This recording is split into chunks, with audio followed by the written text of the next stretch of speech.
Assalamualaikum lovelies, welcome to Ridhu's Mom Kitchen. இன்னைக்கு நம்ம வீட்ல என்ன லஞ்ச் டிஃபன் சொல்லி பார்க்கலாம். இன்னைக்கு ரித்து வந்து ஸ்கூலுக்கு போல. ஏன் போல? இன்னைக்கு வந்து அவளுக்கு ஃபீவரா இருக்கு கொஞ்சம். நாளைக்கு அவளுக்கு காம்படிஷன் வேற.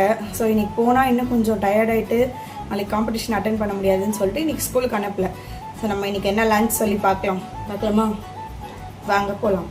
இன்னைக்கு என்ன லஞ்ச் அப்படின்னா சுட சுட சாதம், இதே வந்து கொஞ்சமாக சிக்கனும் உருளைக்கிழங்கு போட்டு குருமா வச்சுருக்கேன்.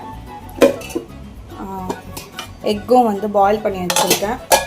அப்புறம் கொஞ்சம் அப்பளம் வந்து பொரிச்சு வச்சுருக்கேன். டிஃபன் என்னன்னு பார்த்தீங்கன்னா இட்லி, அதுக்கு சைட் டிஷ் வந்து வேர்க்கடலை சட்னி. உங்களை எத்தனை பேருக்கு வேர்க்கடலை சட்னி பிடிக்கும்னு சொல்லி எனக்கு கமெண்ட் பண்ணுங்கள். ஸோ இன்றைக்கி நம்ம வீட்டில் இதுதான் லஞ்ச் டிஃபன். உங்கள் வீட்டில் என்னன்னு சொல்லி எனக்கு கமெண்ட் பண்ணுங்கள். இந்த வீடியோ உங்களுக்கு பிடிச்சிருந்தா மறக்காம வீடியோக்கு லைக் பண்ணிவிட்டு அப்படியே சேனல் சப்ஸ்கிரைப் பண்ணிக்கோங்க. ரித்து சோப்மேட் மசாலா யாருக்காச்சும் தேவை அப்படின்னா எனக்கு இன்ஸ்டாலேயோ டிஎம் பண்ணுங்கள், இல்லை யூடியூப்லேயும் நீங்கள் கமெண்ட் பண்ணி ஆர்டர் ப்ளேஸ் பண்ணிக்கலாம். நாளைக்கு லஞ்ச் பாக்ஸ் வீடியோவில் பார்க்கலாம். நாளைக்கு ரித்துக்கு என்ன காம்படிஷன் சொல்லி நான் நாளைக்கு சொல்கிறேன். அது வரைக்கும் பாய்.